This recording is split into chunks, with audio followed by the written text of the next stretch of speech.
Saan na ba kayo? Hintay yung pagkain, oh. Puka na dyan. Mga kapatid mo nasaan na?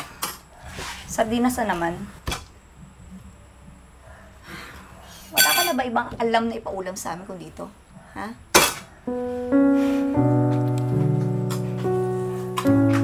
Katawag ka naman, kuya. Kala mo, napakasarap niyang ipapaulam sa amin. 3 araw lang yan ng ulam namin eh. Nako, kuya. Mukhang diet na naman ako dito papuntang school. Mas lalo ka na mamahit sa ulam natin eh. Ano ibig mo sabihin? Di ka kakain bago pumasok? Eh ano pa nga ba? Eh ayoko naman mag-amoy sardinas ako papuntang school. Eh di, ano sasabihin mga klase ko? Tutoksohin nila ako? Pengen na lang ba no? Nagbigay na kita nung nakaraan. Pag 1 linggo na yon. Para hindi na ako namang problema sa mga pambaon ninyo. Eh nga eh, nung nakaraan pa ako binigyan. Eh yung barkada ko, nag-aya gumala sa mall. Eh di, napagastos ako dun. Susunod kasi, pag pangbaon lang. Kasi hindi naman sa lahat ng oras, meron ako may bibigay sa'yo eh. Kuya naman, palagi na lang ganyan sinasabi mo eh. Hay nako, JR. Ganun talaga kapag sumbatero. Kuya, alam na alam mo. Nakargo mo kaming 3. Simula nang wala si nanay at tatay. Panganganay ka, di ba?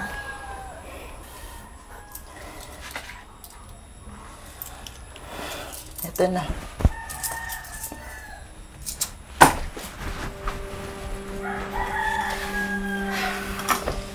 Wala na ako ng gana. Ano lang kumain?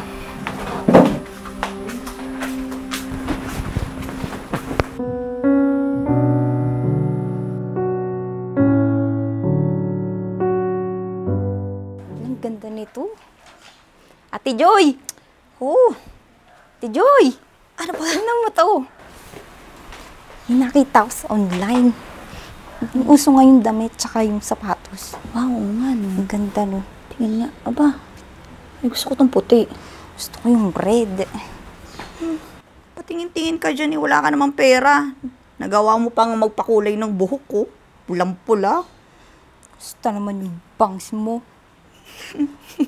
Ako wala. Si kuya meron. Halika.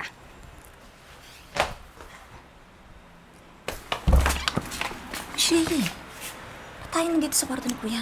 Huwag mong estresan niyang bangs mo, Tit. Bahala sa'yo. Lagi ko kasi siyang nakikita naguhulog dito. Aba? Oo nga, no. Anong orderin na ba natin, te? Dami palang pera ni kuya, oh. Lagi sinasabi wala siyang pera, tapos lagi sardinas yung ulam natin. Kaya nga. Tama talagang baklang yun. Tara, order na tayo. Sige. Ano? Sige, ate. Mag-tira ka na lang ng bariya. Sige. Ano pang order natin?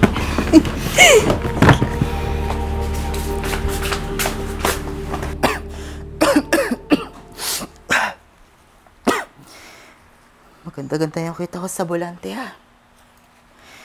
Meron naman ako yung dadagdag sa alkansya ko. Oo. Gusto ko yan, te. Bagay ito sa'yo ba? Sa'yo naman ng mga kapatid ko. Sa bangsa. Ito. Sabi sa'yo. Bagay sa'yo. Orderin natin yan lahat. Tayo pamili. Yan pa. Gusto ko din yan. Bakit bariya na lang to? Yan pa. Walang bagay yan sa'yo.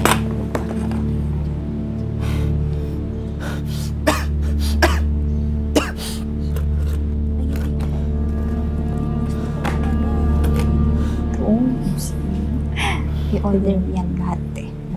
Sa kamera ng pera. Joy, Shay, bakit walang laman to alkansya ko? Kuya, ano? Nagtatanong ka o nambibintang ka? Nagtatanong ako. Kagabi lang hindi pa to ganito eh. Tayo-tayo lang yung tao dito sa bahay. Posibleng may mga ilang dito. Kuya, hindi ka na nagtatanong. Nagbibintang ka na dyan eh. Kung sakali man, no, na kami ang kumuha, siguro wala namang masama doon. Kasi nahingi rin naman kami sa'yo eh. Bakit pati lagi mo sinasabi na wala kang pera, tapos sardinas laging ulam natin, pero yun pala, ang dami. May mahalaga akong pinaglalaanan nun. Hindi pwedeng mawala. Kuya, hindi din namin maintindihan minsan eh, kung pinagdadamutan mo kami o tinitipid. Ni minsan. Hindi ko kayo pinagdamutan. Lahat ginagawa ko para sa inyo. Pero ni minsan hindi ko maramdaman yung pagmamahal niyo sa akin. Ay, nako, yan na naman tayo. Sumbat-sumbat. Napakasumbatero mo talaga, kuya, no? Kuya, natural lang. Panganay ka. Obligasyon mo kami lahat. Ha? Kaya tigilan mo yung pag-iinarte mo at pagdadrama mo.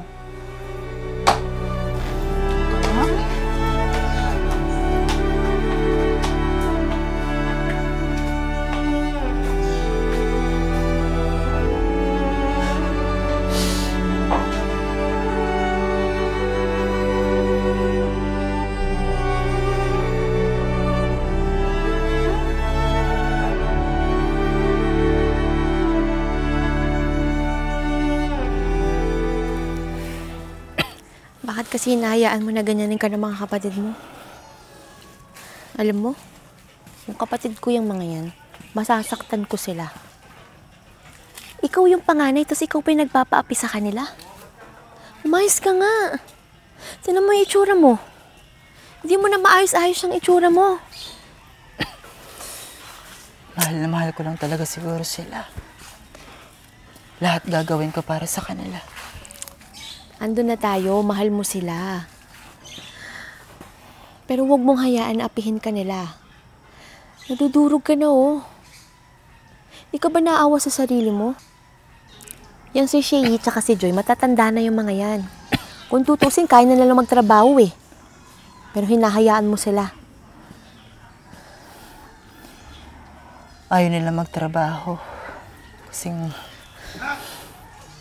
nasa isip nila, ako yung panganay. Obligasyon ko sila.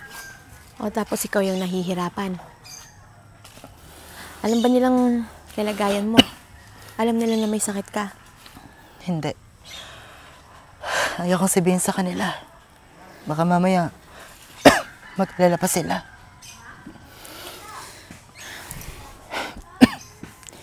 Ikaw ba'y nakakainom ng gamot ng tama sa oras?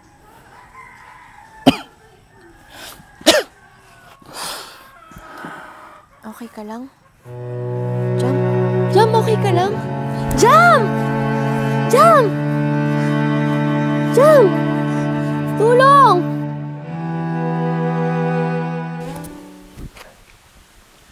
O, JR, anong oras yung meeting niyo sa school para makapunta agad ako ng maaga?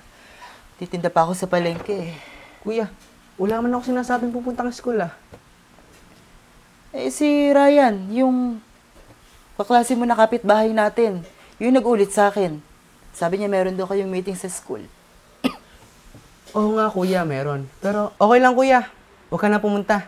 Di naman nila alam na may kuya ako na bakla. Baka mamaya tuksok-tuksin lang nila ako doon. Pati di ba, nasanay naman yung mga teacher namin na walang peras na umaten sa amin. JR, kinakahiya mo ba ako? Hindi naman sa ganun, pero parang ganun na nga.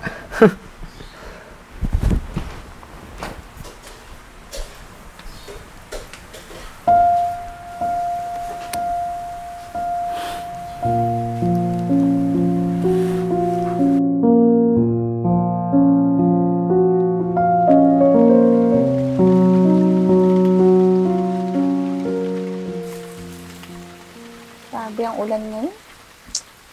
Pero okay na rin. Maaliwalas. Alam mo si Kuya Jam, kung ako sa kanya, magbo-boyfriend ako. Wala. Ano naman yan naisip, Ate Joy? Di ba gano'n naman yung mga bading may boyfriend? Sino magkakagusto na lang kay Kuya Jam? Amoy pa rin kayo yun. Hindi naman. Pero, alam niyo, naiisip ko, pag tumanda na siya, sino kaya mag-aalaga sa kanya?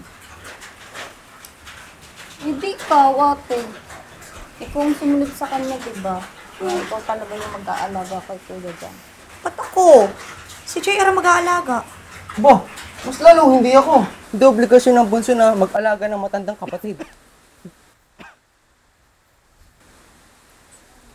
Mabuti sana kung masarap yung pinapakain niya sa atin.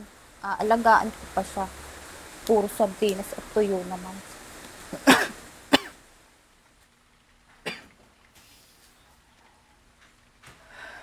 Alam nyo, hindi ko alam kung bakit ganyan kayo sa akin. Dahil babakla ako? O talagang sadyang wala lang kayong amor sa akin? Lahat-lahat ginagawa ko para sa inyo. Ano pa bang kulang?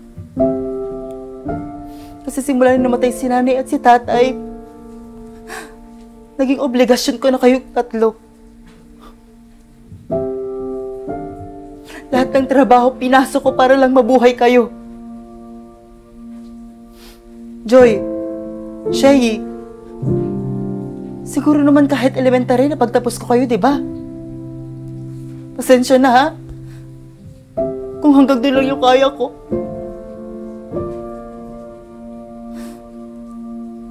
Balang araw maintindihan nyo rin kung bakit ko kayo tinitipid sa mga bagay-bagay.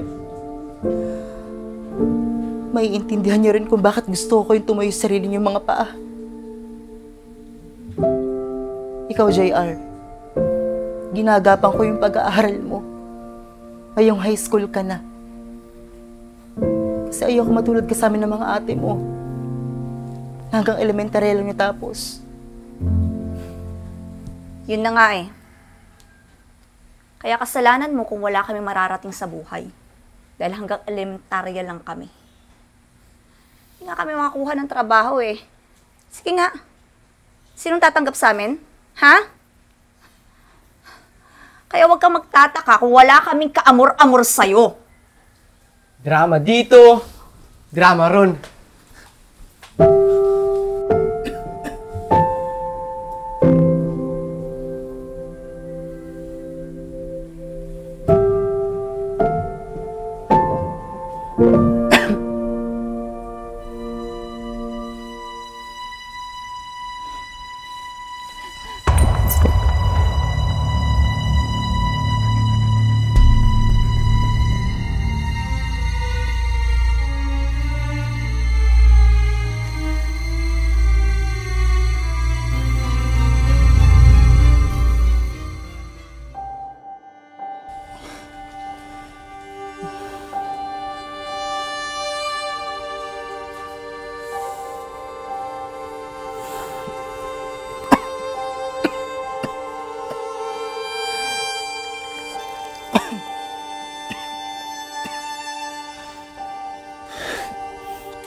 Pwedeng ganito.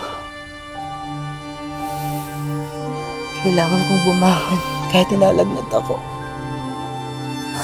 Kung hindi, wala kami makakain ng mga kapatid ko.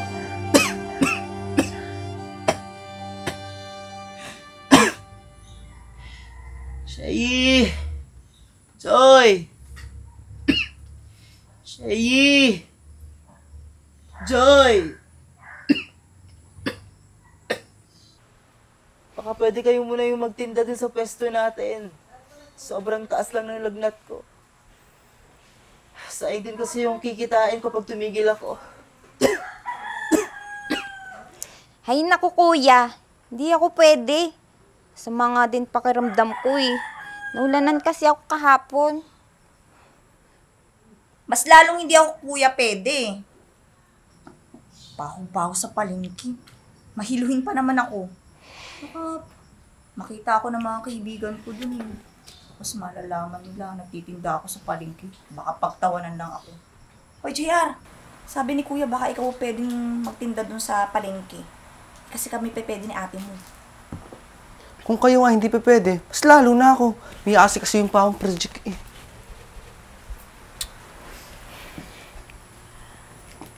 Kuya, baka naman kasi nag-iinarte ka lang at inabot ka ng katamaran mo, kaya ka ganyan. Eh, wala ka naman choice kundi bumangon at wala tayong kakainin. Diyos ko po, baka nagsasakit-sakitan lang. Naku, baka napapagod na yan sa obligasyon niya sa atin. Sasakit-sakitan.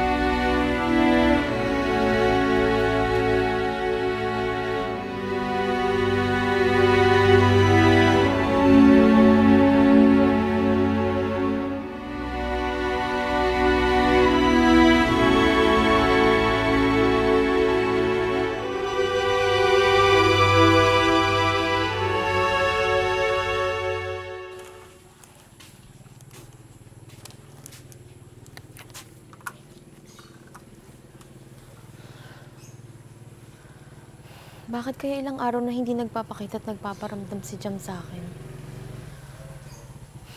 Kamusta na kaya yun? Mapuntahan nga sa bahay nila.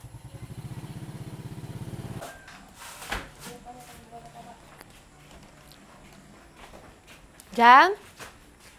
Jam? Ay, Joy, nandyan ka pala. Nandyan ba si Jam? Nasa kwarto, nakahiga. Nag-iinarte. Pasukin mo na lang. Ibibigay ko kasi sana to sa kanya. Sige.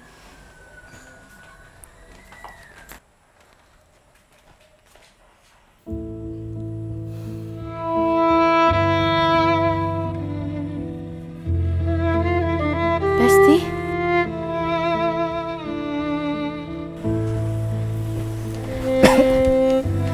Bestie, humiga ka. Ano nangyari sa'yo? Bakit ganyan ang itsura mo? Nakakainom ka ba ng tama sa oras na gamot mo? Hindi na. Hindi na ako nakakabili ng gamot ko kasi ilang araw na rin ako hindi nakakatinda sa palengke. Yung pambili ko ng gamot, hindi pangkain na lang ng mga kapatid ko. Alam na ba nilang kalagayan mo? Bakit hindi mo pa sabihin sa kanila? May dala akong prutas at pagkain, no? Kainin mo to para lumakas ka. Salamat, bestie. Palagi kang nandyan. Sana ikaw na lang yung naging kapatid ko. Oo naman. Para sa naging magkaibigan tayo. Alam mo, meron akong naiipon na pera dito. Kung gusto mo, gamitin mo sa panggamot mo.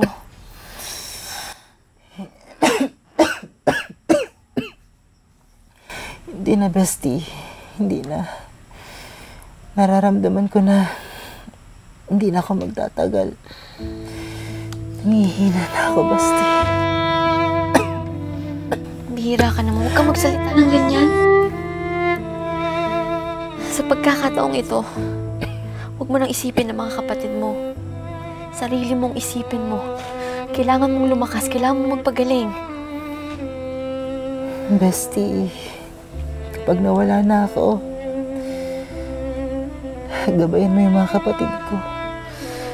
Kahit hindi sila naging mabuting kapatid sa akin. Mahal na mahal ko pa rin sila. Sila pa rin ba yung iniisip mo hanggang ngayon? Napakabuti mong tao talaga. Best thing gawin mo, manalangin ka, ha? Gagaling ka, tiwala lang. Nandito ako. Huwag mo akong iiwanan, ha? Marami pa tayong pagsasamahan dalawa.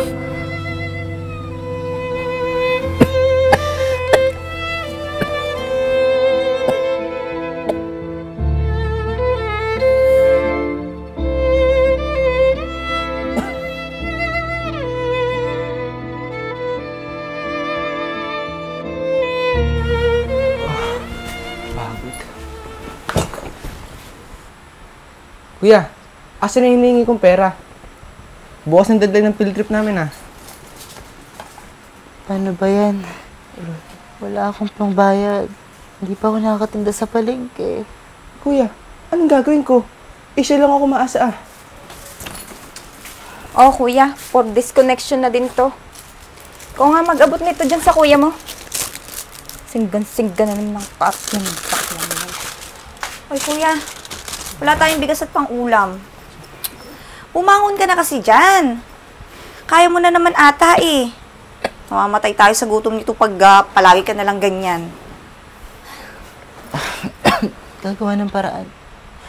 Kaya mag-alala, gagawa ko ng paraan.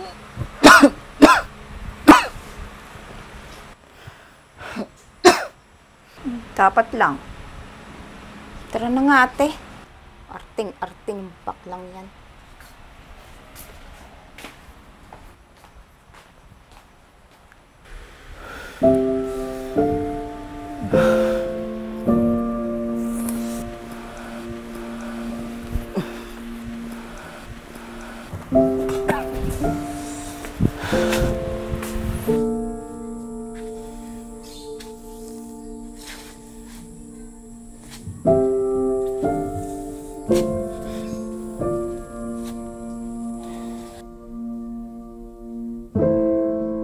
Bestie?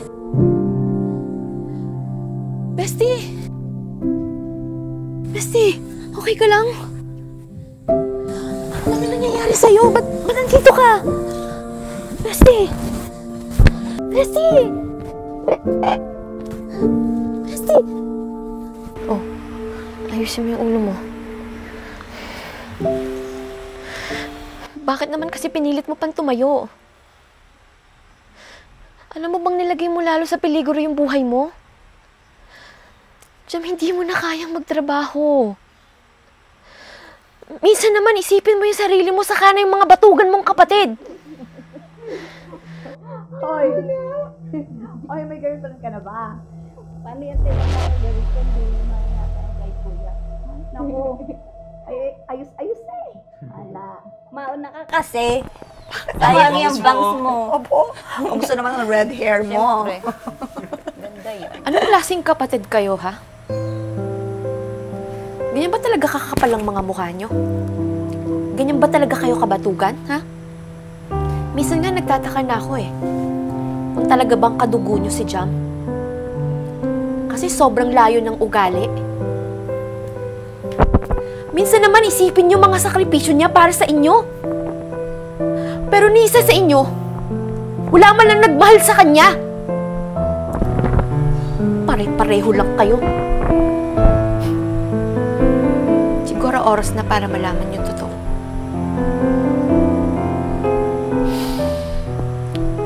Matagal nang may malubhang karamdaman si Jam.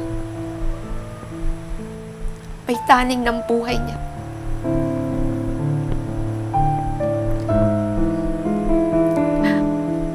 Pero pinili niyang manahimik. Kasi wala naman kayong pakialam sa kanya eh. Pati yung alkansya niya. Pinagdiskitahan niyo? Hindi niyo ba alam kung para saan yun? Para sa inyo! Dahil naisip niya, nung nalaman niya na may sakit siya, makapag-ipon man lang siya para sa inyo. Para may maiwang pera sa inyo. Pero anong ginawa niyo, ha?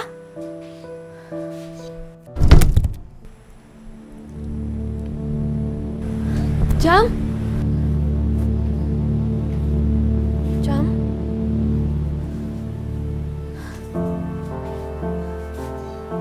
Jam?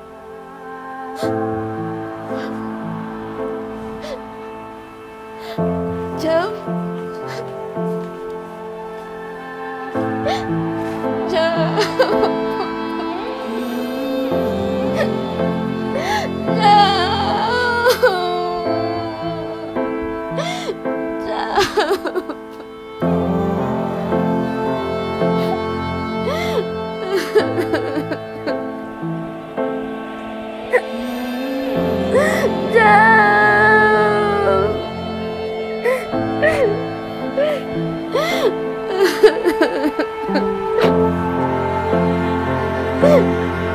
Kuya.